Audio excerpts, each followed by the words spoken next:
Hey, what's up, guys? We are back. We're back from the hospital. Everything is good. It is right now. It is Thursday, and tomorrow's race day. You know it. We behind. So let's get back into it.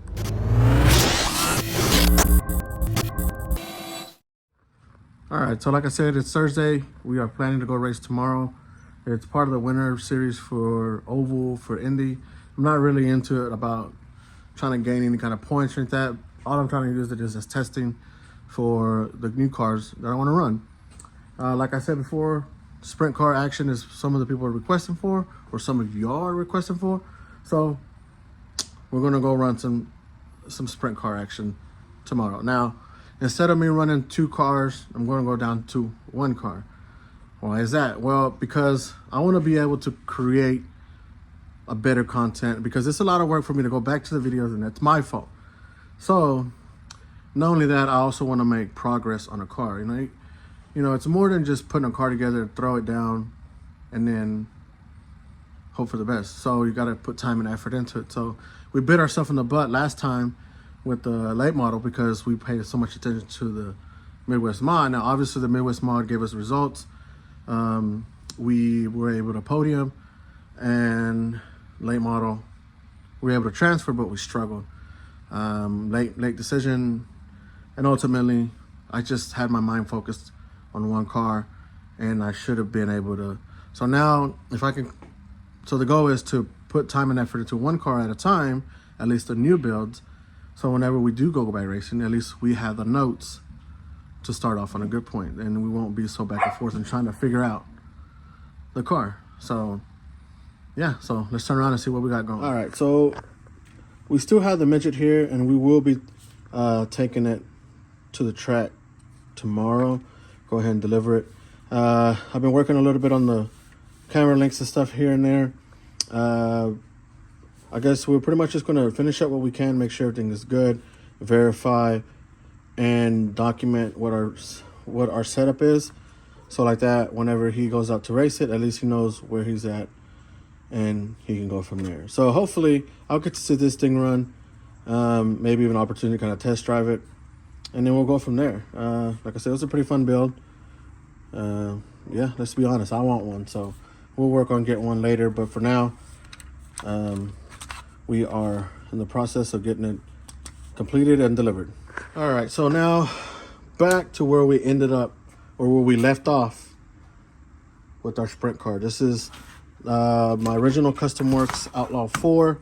It has no aftermarket parts, at least when it comes to the new chassis or anything like that. We have ran this before as a 10.5, and it was actually a really good 10.5 car. I was running the Tech Light as a 10.5, and you're probably wondering, well, why would you switch back?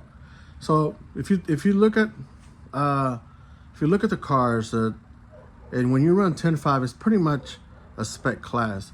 Unfortunately, when it comes to spec racing, it gets more expensive because, hey, we got this 10.5, but this 10.5 is, we did this to it, and for the most part, it's always true. So that's what starts making a spec class so expensive, is the fact that, oh, we got the special motor, and then now, hey, so in all honesty, all those little things mean a lot. So if I'm racing against another car that's lighter than the Tech Light car, then automatically I have to work harder just to move a brick, not necessarily a brick, but a heavier car in compared to a lighter car, and you're getting more out of your 10.5 than this. Now, obviously, you can gear them to be more efficient, but honestly, the lighter you can make it, the smoother, the better bearings, and all of that stuff comes into play. If it is a true spec and truly maintained, or how would you say it, governed, or make sure everybody's on the same page with all the rules. But those are gray areas, and as a true racer, everybody's always living in the gray area. So for us to be able to move forward, we're going to go ahead and try to utilize our lightest sprint car as a spec car, and we're going to go ahead and transform and keep our Outlaw 4 as a 10.5 spec. All right, so now I do have a goal of running Outlaw. I used to run Outlaw a long time ago, and the problem was when I ran Outlaw, I was running a conversion car, which was an ERC associated based car. And for me, I was comfortable running an Outlaw with that car because the car was more heavier and more planted on the track because it was heavy. Now, obviously, no matter if it's a spec class or an open class, a lighter car is always going to be more nimble and faster, or even just quicker.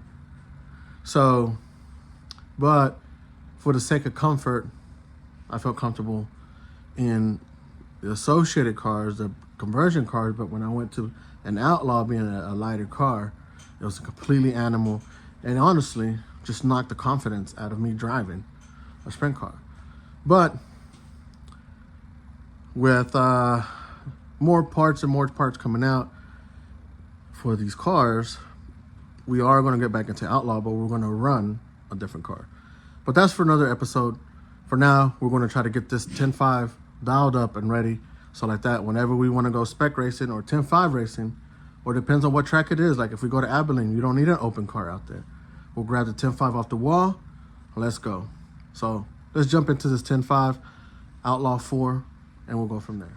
All right, so where did we leave off last time? Last time, we did rebuild the transmission. So we got new parts in here. I believe we put new bearings in there. And then we did the rear end, all the CVs and all that.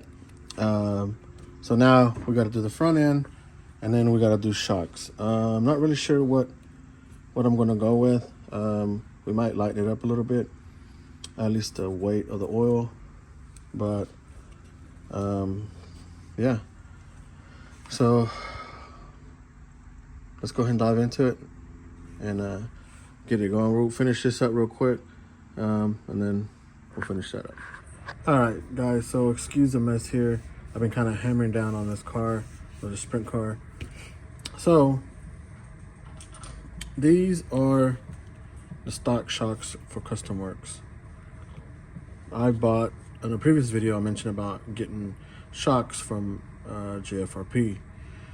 So I decided let's go ahead and try the GFRP shocks. Since we're going to be running one car, we'll have time to really try to tinker with it. Now, not only that, here's the kit. It comes with all of this stuff here. But one of the biggest things is what I'm doing. This is the shock, bottom of the shock for the stock springs, which takes these small springs like the Custom Works.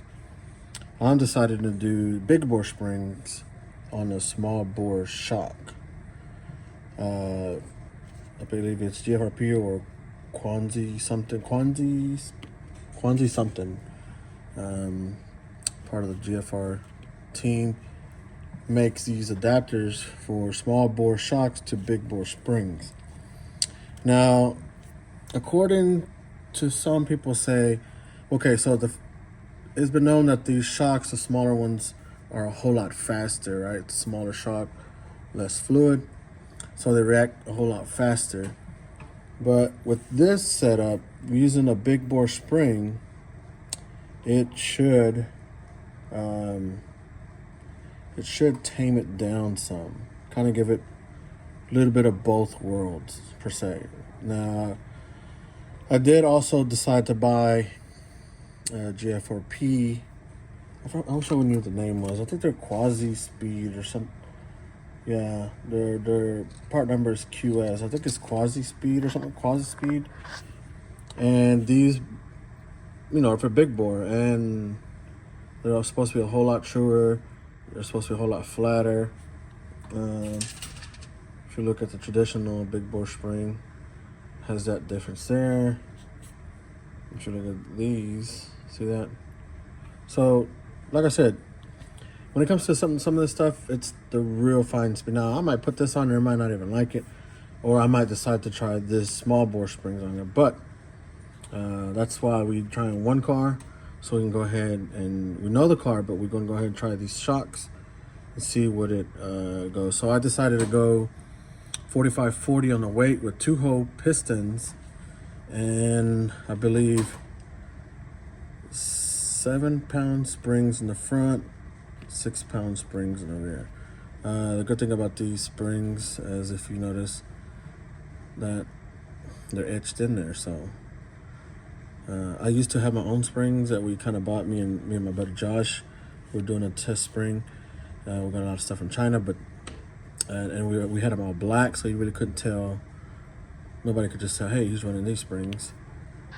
This is pretty smart on their part to go ahead and edge them up in there. So yeah, we're gonna try them out. The shock feels really nice. They feel really nice. They're the same shocks that are on the midget, to my understanding, but they feel really nice. So let's go and put these back together. It goes the same thing as if you look at the midget video. Same setup. It's just that now we're using a big bore shock collar. That's the big bore, and this is the small one. See, so that's a big difference in that. So yeah, let's put them out together and then we'll check it out. All right, the back end I didn't have to do anything. The ball end clipped on to the rear. Very nice, as you can see. There it is. Small bore, big bore shocks. Small bore shocks, big bore springs. And the only thing I had to do is I had some extra, some of these, and we put these in the front so we can clip them on.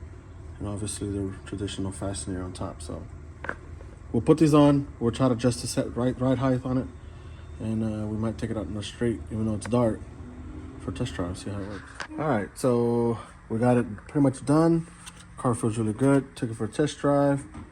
Feels pretty good. I really like the way it feels, and everything clears really good. And then if we need to, something happens, we just don't like it, we can just switch back to the original ones. It'd be easy. Put the original bolt back in the bottom.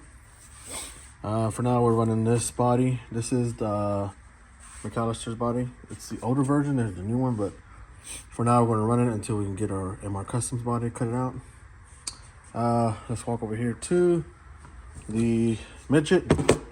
Midget is ready to go. I'm really excited about this deal. We got this lined up as straight as we can. Obviously, once he puts a servo in there, stuff might have to tinker a little bit. So if he needs any help, we will help him out with that. The kit comes with 8 and 6 pound springs on it. We'll put the 6 pound springs in the rear, 8 pounds in the front. So it should have plenty of forward drive, especially with the amount of droop in the front. Like I said, these shocks are the same ones that we're running over here. That's why I decided to put them together, because I did like how smooth they were. And I know Kevin put his together at one time, and he said they were really good, so I had to try them out. Obviously, the next thing we got coming up to do to repair is tires. Pretty much, these are the amount of tires that we ran through last week. 2 cars. We did able to save some of them. These are all our used tires. Got a set of blues, some aqua, some greens. We have a fresh set of greens for the front glued up, so we utilize those. We also have our smoothies that we'll bag up and take. But I am going to glue up these aquas. So one of the things I like to do, especially with the foams, so you see I cut that out. This is the old foams from it, and these are the new foams. Just for an example, if you ever have some old tires, especially if you run in the same brand, pull the foams out of the old ones and fill the new ones. Completely different feeling. And that's why I like to reuse these at least once more time. We'll put them in a fresh set of rubbers. We'll throw these away, and that should help speed the braking process. So we'll just need to glue up 1 set of tires. We're going to take what we got. Hopefully we can manage. We'll see how track conditions are. So it's really not much we can do from there. So all we got to do is glue up 1 set of tires, pack up, and then we'll be ready to go. All right, guys, so that's pretty much about it. Shop, table, workspace is a mess. But that's okay, because we got a big process of cleaning up that we're about to do. That's another video that I've actually already started recording. There'll be a couple of changes, but other than that, we'll talk about that then. But as for now, we're going to take 1 car, 10.5 Sprint, ready to go. I'm gonna be actually kind of excited. Just kind of take it easy, hang out with friends. I'm not sure. I don't think Kevin's racing, but he might show up just to help tune. He might be in the area. Other than that, that's it. So appreciate y'all watching. This is just the beginning of the sprint car content coming. So we got a whole lot more stuff coming up. So, and then also we still got to talk about possibly selling a sprint car. So thanks for watching. We'll see you on the next one.